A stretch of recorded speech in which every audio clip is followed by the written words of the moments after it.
어떤 사람이 아주 큰 죄를 지어서 법정에 서게 되었어요. 그런데 재판장이 들어오는데 재판장도 또 이 죄수도 서로 깜짝 놀랐습니다.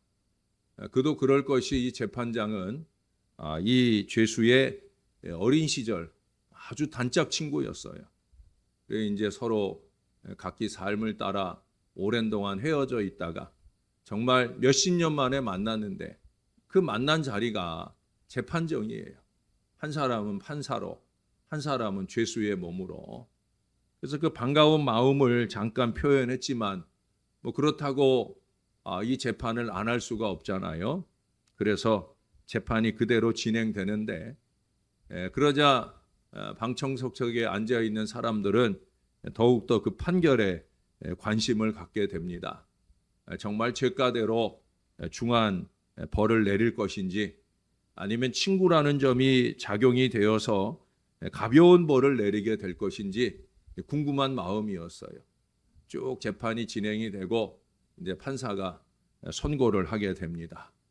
근데 놀랍게도 보통 검사가 구형한 것보다 선고는 좀 적게 선고가 되어지는 법인데 그날 그 판사는 오히려 더 중한 판결을 내렸어요.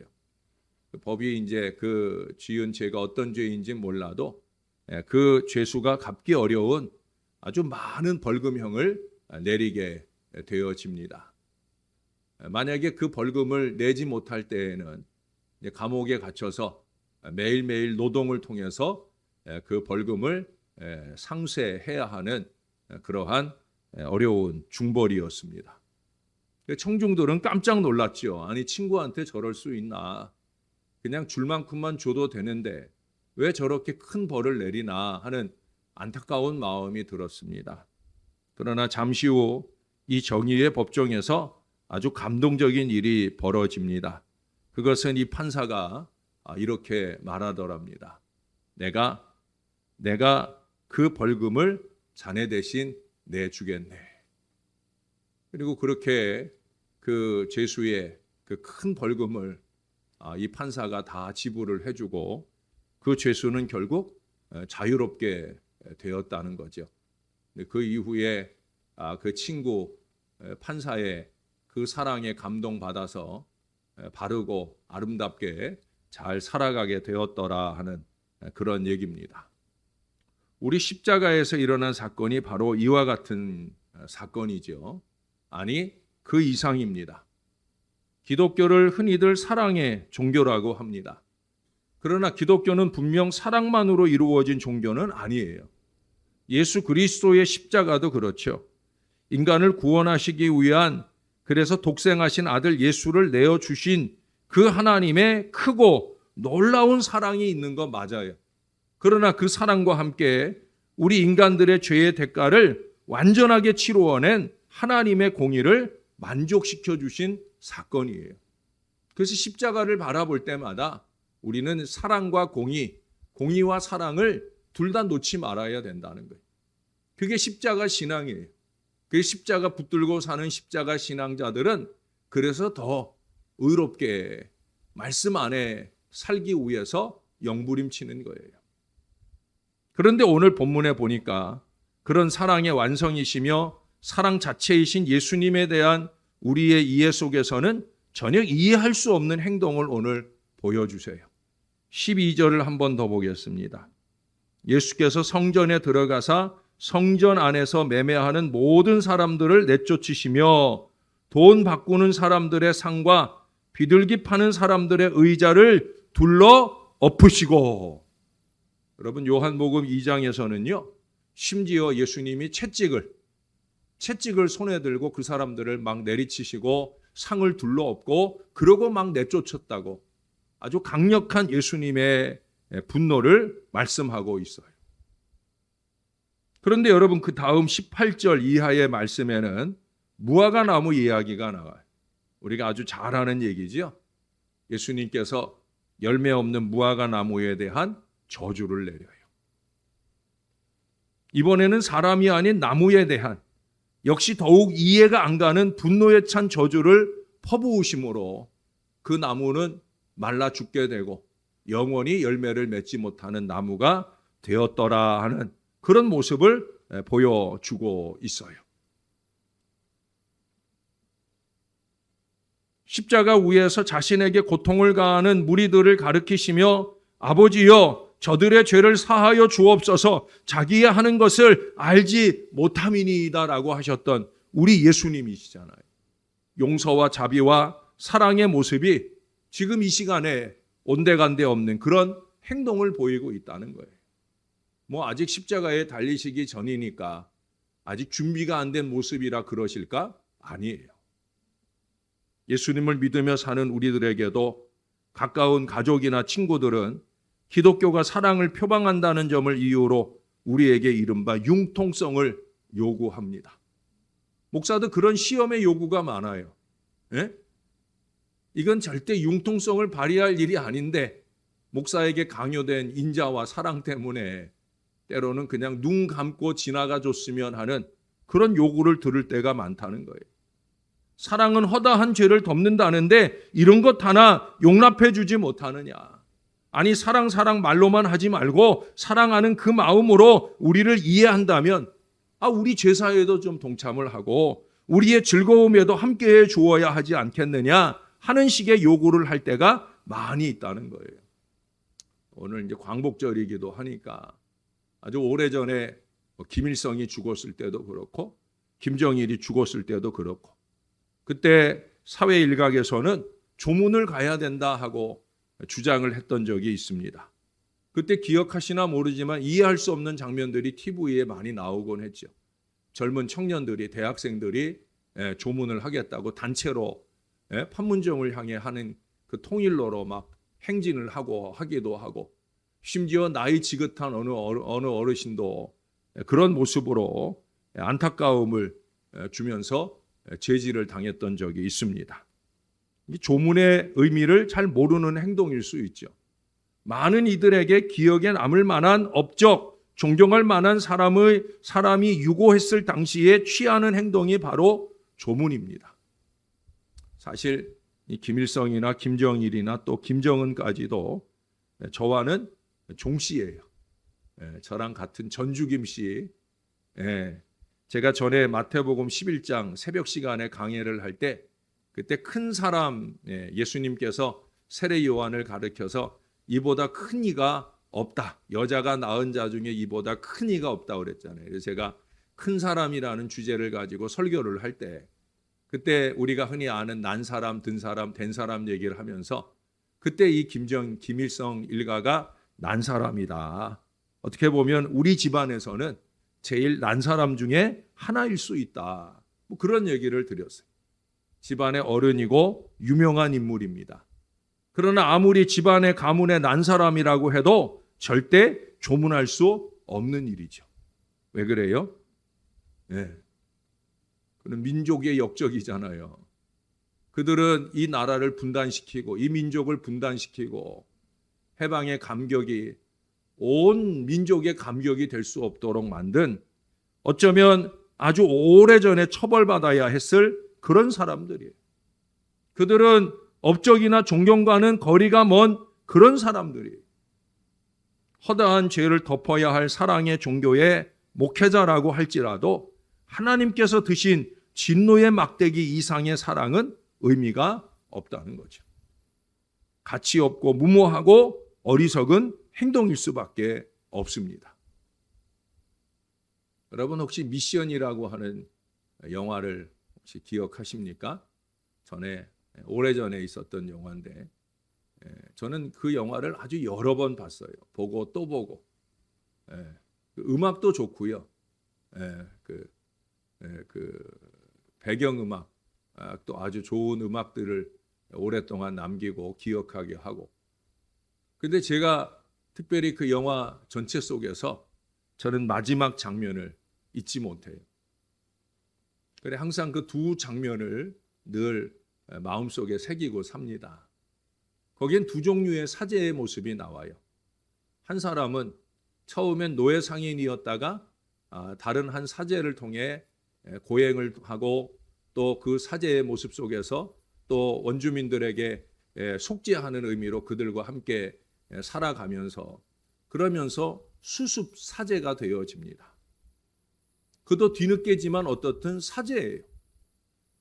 그것도 이제 원주민들을 붙잡아 팔아먹던 그런 사람이 아니라 이제는 그 원주민들을 뜨겁게 사랑하는 사제가 되었어요.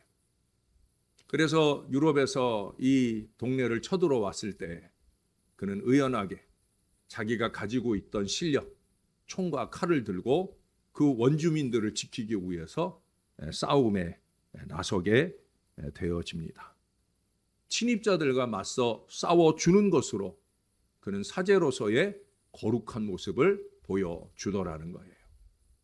그런데 또 한 사람의 주인공 사제인 바로 가브리엘, 이 멘도사를 속죄시키고 멘도사를 수습 사제로 키워낸 이 가브리엘이라는 사제가 있습니다. 이 멘도사가 그 속죄를 하기 위해서 생활 필수품들을 한가득 들고 그 원주민들이 사는 폭포 위를 거슬러 올라가다가 그 무게가 너무 무거워서 떨어뜨리고 힘겨워할 때 다른 사제들이 좀 도와주고자 할 때 내버려 두라고, 자기 죗값을 치르는 거라고, 자기가 할 일이라고 그렇게 냉정한 모습을 보였던 사제이었음에도 불구하고 그는 원주민들과 함께 십자가를 들고 무저항의 죽음의 자리로 나아갑니다.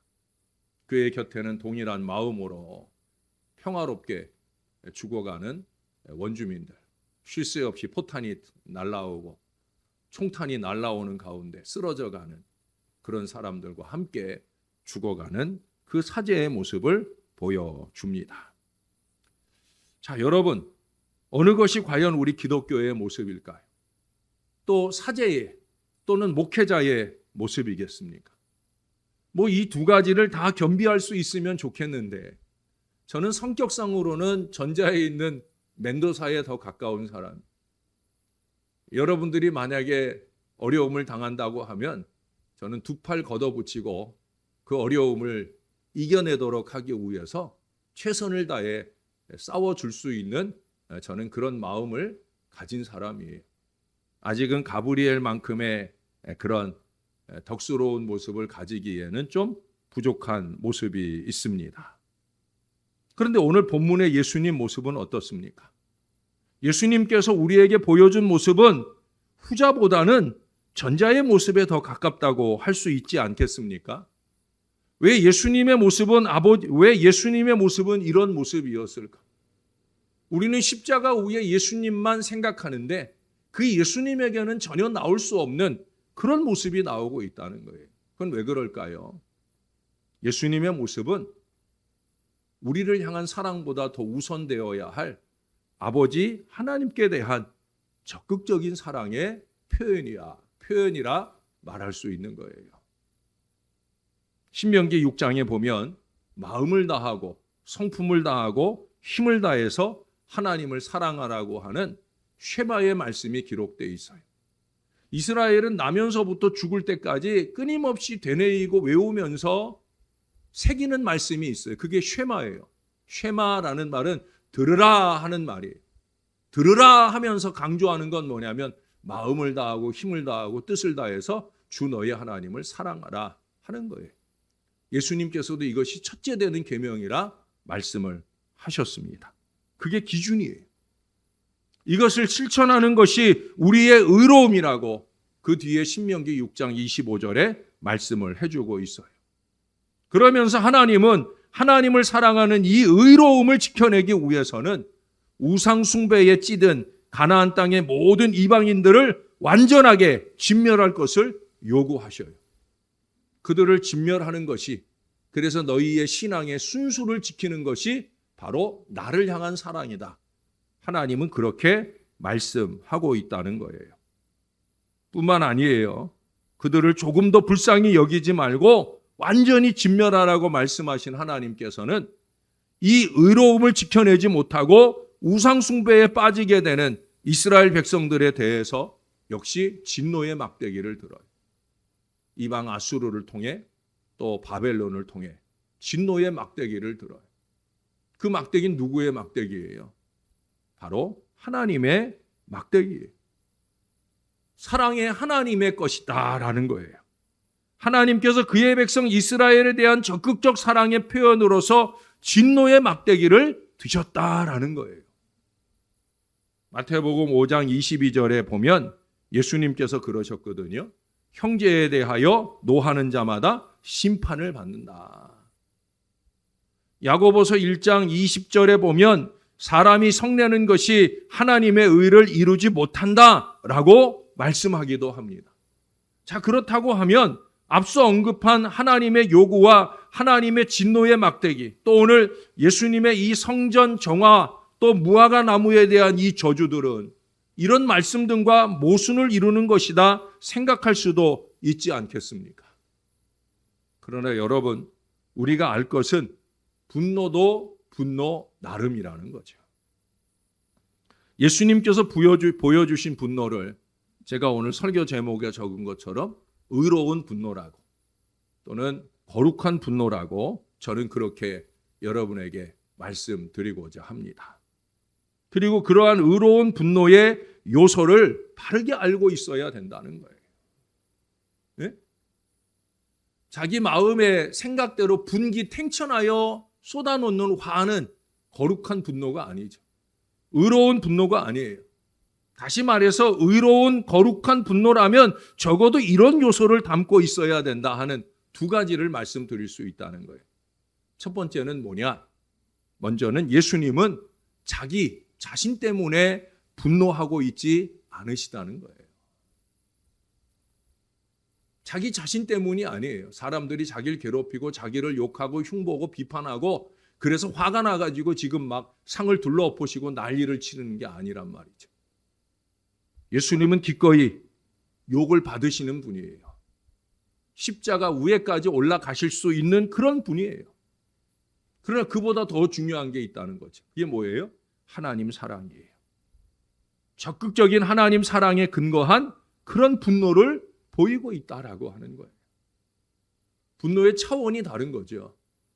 저와 여러분, 우리 얄팍한 인생들은 누군가 나에 대해서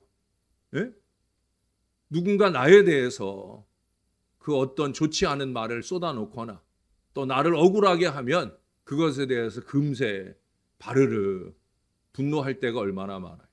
저 역시 마찬가지. 어쩌면 더 할 수도 있죠. 참 어리석지 않을 수 없어요. 그러나 그 마음으로는 절대 의로운 분노로 가지 못해요. 그것은 인간적이고 그것은 철저히 개인적인 거죠. 두 번째 기준은 뭐냐? 죄와 악이나 불의에 대한 분노, 체제에 대한 분노여야지 인간, 사람을 향해서는 아니시다라고 하는 거예요. 지금 예수님은 지금 물건 팔고 있는 사람에게 분노하시는 게 아니에요. 돈을 바꿔주고 있는 그 사람에게 분노하는 게 아니에요. 그렇게 성전 안에서 장사나 하게 하고 그로 통해서 불이한 이익을 먹고 있는 제사장들, 그런 체제를 만들어 놓은 바로 그 체제, 그 사회 구조, 그 잘못된 신앙 구조에 대한 그런 분노시라고 하는 거예요. 간혹 잘못을 지적하거나 권면하는 목회자, 그리고 어떤 신앙적 기준에 있어서 조금 더 융통성이 없는 목회자를 가리켜서 사랑이 없다고 불평하는 분들이 많이 있어요. 물론 그에게 개인적인 감정이나 사람에 대한 미움이 있다고 하면 그것은 분명 문제 있는 목회자일 거예요. 여러분이 저를 위해서 기도해 주실 때 많은 기도를 하시겠지만 우리 목사님이 개인적 감정에 의해서 분노하는 마음, 미워하는 마음이 생기지 않도록 저는 그래서 하나님께 늘 그런 기도 드려요. 하나님, 아버지 마음을 놓치지 말게 해주세요. 교인들은 저를 아버지로 생각하든지 말든지 저는 어떻든 하나님 앞에 이 교인들을 섬기라고 보내주신 목자요 아버지의 마음을 놓치지 않도록, 그 마음을 놓치지 않도록 그 기도를 꾸준히 이어갑니다. 여러분들도 그렇게 기도해 주셔야 돼요. 그러나 요사이 오히려 반대지요. 성도들의 환심을 사거나 성도들의 인기를 얻기 위한 개인적인 감정을 가진 목회자는 성도들에게 잘합니다. 성도들 구미에 맞는 좋은 설교를 하고 한없는 융통성을 발휘해 주고 겉으로 보기에는 사랑이 가득한 것 같지만 그러나 그것은 오히려 성도들의 영혼을 썩게 하는 사사로운 마음에 불과할 때가 많은 걸 봅니다. 저는 적어도 그런 목사는 아니고 싶어요. 왜? 여러분들의 영혼을 사랑하는 목사니까. 어떻게 하든지 이 영혼들을 잘 지켜서 하나님 나라에 합당하도록, 하나님 나라에 잘 들어가도록, 그것도 부끄럽게 간신히 구원받는 인생이 아니라 면류관 받는, 상급받는 신앙 인생 되기 위한 이 기준으로 이끌어가기 위해 최선을 다하려고 노력을 합니다. 여러분이 그 마음을 좀 이해해 주신다고 하면 때때로 이 기준을 세워가는 저의 목회와 말씀에 대해서 아마 잘 순종하게 되는 마음이 생기리라 여겨집니다. 여러분, 당시의 성전 매매는 어떻게 보면 융통성이에요. 편의 제공이에요. 왜? 제사를 드리려고 하면 제물이 있어야 되는데 전국 각지에 흩어져 있던, 또 전 세계에 흩어져 있던 디아스포라 유대인들이 자기들 사는 곳에서부터 그 가축을, 여기는 비둘기 얘기를 했는데 비둘기를 또는 가축을 그렇게 끌고 오고 가져오고 데려오는 게 쉬운 게 아니잖아요.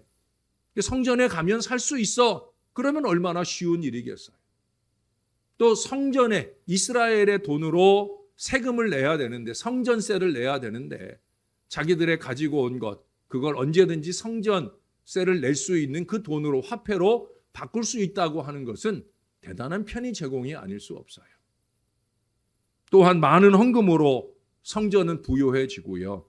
많은 사람들이 이런 편의를 제공한 제사장들의 넘치는 사랑을 받았을 거라 보여질 수도 있다라고 하는 거예요. 그러나 여러분, 그들에게서 우리 하나님은 외면되어졌다는 거예요. 그들이 순수한 마음으로 편의를 제공하는 그런 마음이었다면 하나님이 그것을 모르실 하나님이 아니시잖아요. 그런데 그들 속에 있는 검은 욕심, 하나님은 그것이 안타까운 거죠. 마음을 다하고 성품을 다하고 힘을 다해 하나님을 사랑해야 하는 이 근본 정신은 다 사라져 버리고 그들은 신용과 모양으로 하나님을 섬기고 백성들을 위한다는 그럴듯한 모습을 보여주고 있다라고 하는 거예요. 여러분 기억하셔요.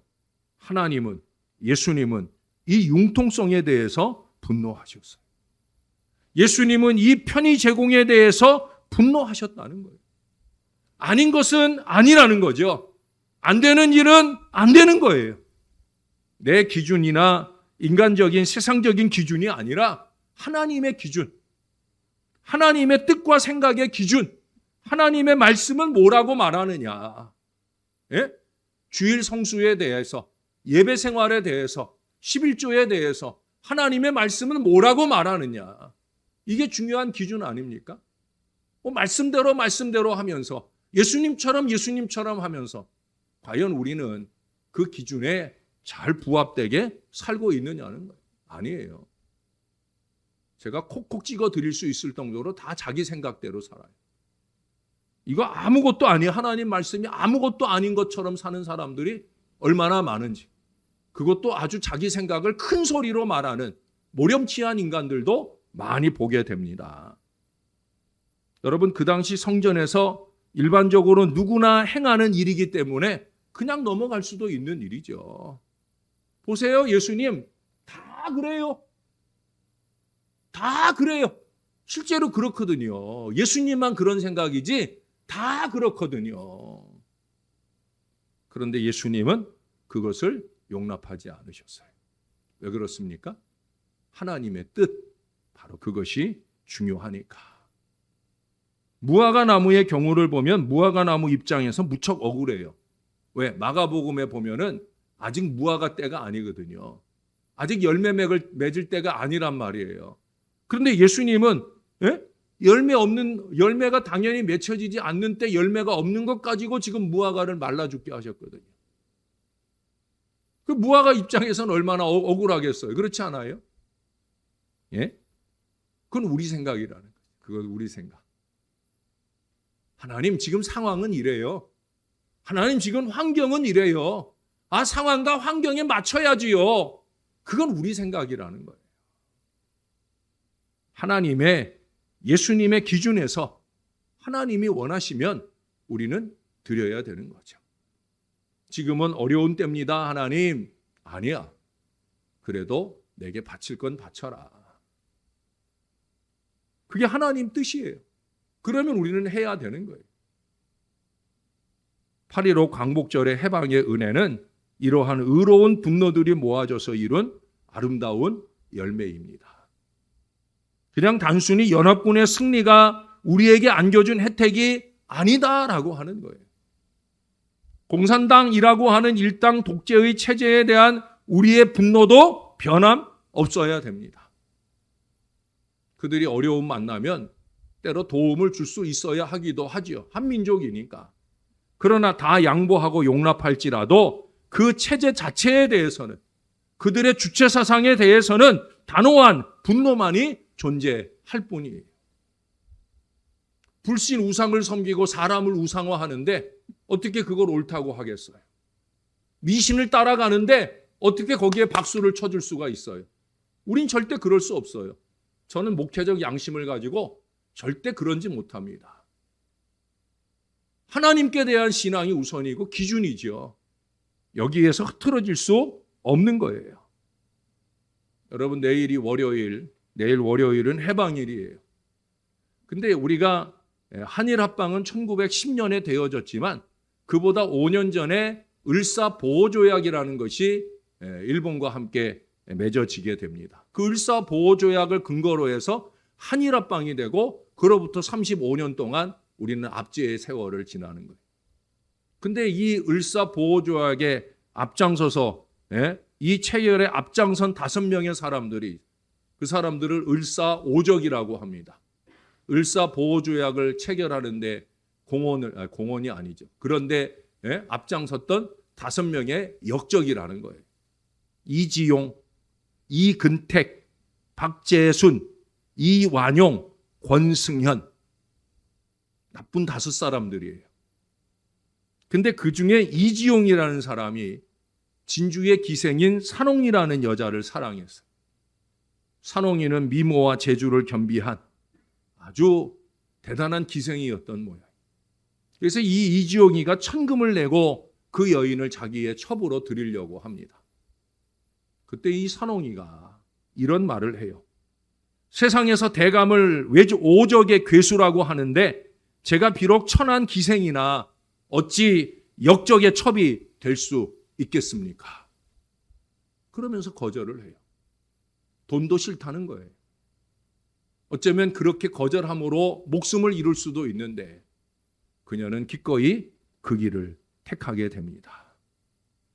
천하지만, 돈을 사랑하고 돈에 팔려다니는 신세이지만, 또 인간적인 그 사랑을 꽃피울 수도 있겠지만 민족의 분노를 외면할 수는 없다는 거예요. 모두가 아닌 것은 자기도 아니라는 거죠. 또 모두가 다 옳다고 해도 하나님이 옳다고 하지 않는 것은 우리는 절대 옳다고 하지 않아야 된다는 것. 그것이 저와 여러분의 신앙이에요. 기독교 신앙은 그렇게 십자가 위에서 시작이 되었고요. 그렇게 수천 년의 역사를 이어오면서 목숨을 내놓은 많은 의로운 분노를 통해서 여기까지 이르게 되었어요. 사랑 여러분, 우리의 신앙생활 속에서도 끊임없이 사랑에 근거한 융통성의 요구를 만나게 될 것입니다. 물론 사랑하십시오. 많이 사랑하십시오. 세상 사람들보다 더 사랑하십시오.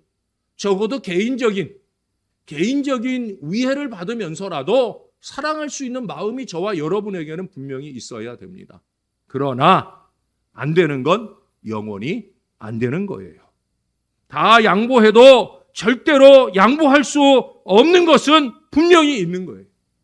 하나님 사랑, 그것이 우리의 의로움이다. 예? 이것이 언제나 첫째 기준이다. 그리고 이 사랑에 근거한 분노는 의로운 분노여야 된다.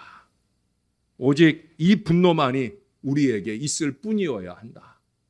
개인적인 감정에 따라 또 욕심에 따라 함부로 분노하고 화내고 하는 마음들은 저와 여러분 안에서 점점 줄어가고 주님을 더 사랑하는 이 마음의 거룩한 분노만 간혹 필요한 때 쏟아낼 수 있는 하나님의 사람들, 그런 믿음으로 우리가 무릎 꿇을 수 있다고 하면 이 나라 대한민국도 우리가 늘 애국가 부르는 것처럼 영원 무궁하도록 우리 하나님이 지켜주시는 아름다운 나라가 될 줄로 믿습니다. 이 나라 대한민국을 그런 하나님의 나라로 잘 붙들어 주시기를 주님의 이름으로 축원합니다. 기도하겠습니다. 하나님 고맙습니다. 이 나라 대한민국에서 태어나게 하시고 짧은 기독교 역사 속에서도 놀라운 부흥의 은혜를 이루게 하시니 감사합니다. 참으로 이 나라 대한민국의 해방을 위해서 가장 많이 하나님께 매달리고 기도한 주의 백성들로 통하여 주님이 77년 전 광복의 기쁨을 주셨습니다. 그러나 그 광복의 기쁨을 누리지 못한 분단 이후에 북쪽에 안타까운 백성들이 있습니다. 저들은 77년 동안 한 사람을 우상화하며 잘못된 체제 아래 살고 있습니다. 하나님 아버지, 저들도 해방되어야 되겠사온데 모쪼록 우리가 주님 앞에 더 의로운 분노로 아름다운 신앙을 살게 하여 주옵소서. 하나님의 말씀이 아닌 것은 아닌 그 건강한 믿음으로 주님 안에 살게 도와주시고 우리는 오직 말씀이 가르쳐 주시는 바 믿음의 진리를 따라 의로운 분노만 쏟아내고 그 외에는 다 뜨겁게 덮어주며 사랑하며 아껴볼 줄 아는 하나님의 사람들 되게 하여 주옵소서. 하나님의 사람을 제대로 잘 만들어가길 원하는 이 부족한 종의 피 끓는 노력들이 우리 성도들의 마음속에 아름다운 신앙으로 자리할 수 있도록 은혜를 더하여 주시옵소서. 감사드립니다. 예수님 이름으로 기도합니다. 아멘.